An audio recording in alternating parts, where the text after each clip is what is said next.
As regards meeting with Catherine Tai, obviously one of the topics in agenda will be U.S. Inflation Reduction Act. Actually, we'll have some discussion during the Ecofin breakfast tomorrow morning as well. Where we'll discuss what has been done so far by the task force and what are still elements which can be expected and what also the policy response should be.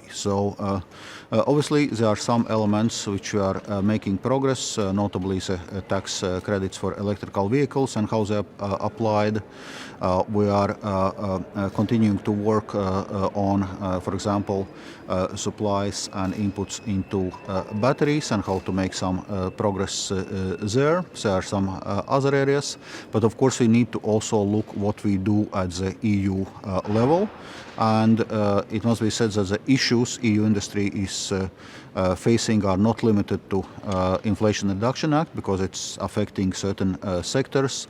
But if you look at the broader competitiveness issues, high energy prices, this is something which we need to address. So first, obviously, we need to strengthen the EU single market. Then we are working on adjusting the state aid rules, and Executive Vice President Vestager already has reached out to EU member states in this regard, because that's obviously requires broad and inclusive discussion how to best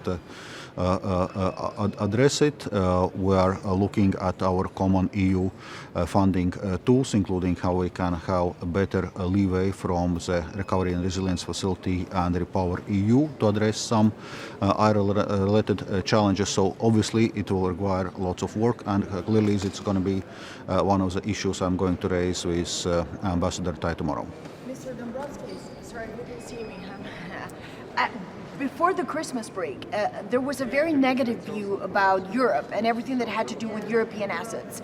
Now we're back from the Christmas break, and we've had some big houses like Goldman Sachs actually say it's not as bad as expected. There may not be a recession at all. The mood, it seems to be turning more positive. What's your assessment? Do you think we can escape this recession? Clearly we are seeing some positive signs, and for example, EU labor market remains very strong. There are also some indications that inflation may have peaked, but I would say we must remain vigilant. It's still important we have a right policy mix, including the macroeconomic policy mix where monetary and fiscal policies are not contradicting each other. It's going to be also subject of our discussions today in Eurogroup. It's important we continue to address high energy prices and energy supplies also for the next winter. So yes, there are some positive signs, but it's important we stay vigilant, and it's still a difficult period we will need to navigate. Mr. President, it seems that Italy is finally going to ratify the ESM reform. Do you think that this is good for the euro area? On this we will have some update under any other business in Eurogroup. As you know, European Commission does not have institutional role in those negotiations, but indeed there seems to be some progress, so hopefully we can aim for EU-wide ratification of the ESM treaty. Thank you.